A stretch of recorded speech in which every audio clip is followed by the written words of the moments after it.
श्रुति शिरो वेद्ये, हम क्या है इसकी अथॉरिटी केवल स्क्रिप्चर से है। स्क्रिप्चर माने वेद, वेद माने उपनिषद। हम क्या है या अन्य हमको कोई नहीं बता सकता। यदि पत्नी को पूछे तो पति है, बच्चों को पूछे तो माँ बाप है, दोस्त को पूछे तो दोस्त है। हमारी असलियत क्या है? श्रुति शिरो वेद्य। श्रुति शिरो माने उपनिषद।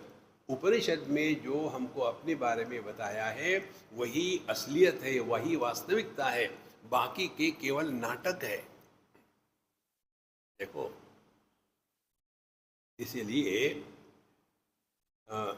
स्वतो भाषणे, और विशेष क्या है इसमें, हमको अपने होने के लिए किसी को पूछने की जरूरत नहीं है। स्वतः भाषणे, हम हैं, हमको मालूम है। माने जिस ज्ञान में किसी भी प्रमाणों की अपेक्षा नहीं होती, ये शब्द हमने कई बार बताया है, प्रमाण निरपेक्ष अनुभूति। हमारे जितने भी अनुभव होते हैं ये प्रमाण सापेक्ष है। रूप रंग के अनुभव आंखों के कारण है, रूप रंग के लिए आंखें प्रमाण है, शब्दों के लिए श्रवण शक्ति प्रमाण है, गंध के लिए हमारे घ्राण शक्ति प्रमाण है। देखो, सुख दुख के लिए मन प्रमाण है, कंसेप्ट को समझने के लिए बुद्धि प्रमाण है। लेकिन हम हैं इसके लिए क्या प्रमाण है? क्या हम जानते हैं क्या? हाँ मैं हूं। कैसे हूं? बदबू आ रही है, फिर ठीक है।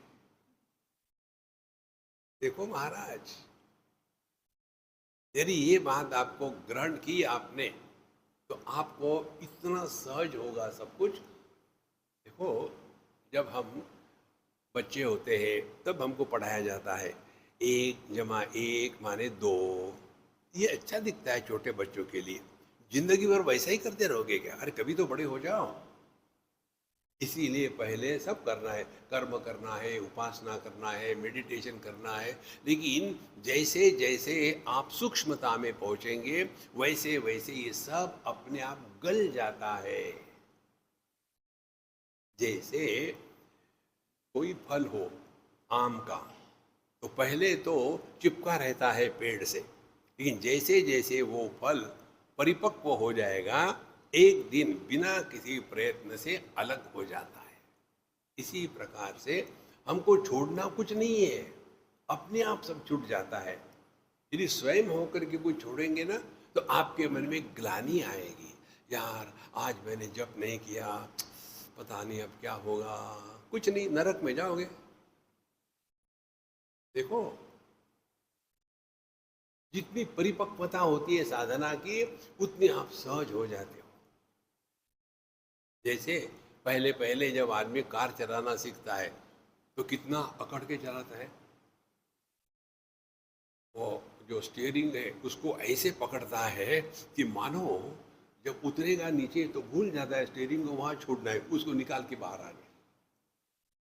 पहले पहले, बाद में जब एक्सपर्ट हो जाता है तो फोन भी चल रहा है और चाय कॉफी भी पी रहा है और इसके द्वारा उसको भी घुमा रहा है। क्यों? अब एक्सपर्ट हो गया है। इसी प्रकार से जैसी जैसी सूक्ष्मता बढ़ती है अपने ज्ञान की, ये बाहर का आडंबर अपने आप शांत होने लग जाता है।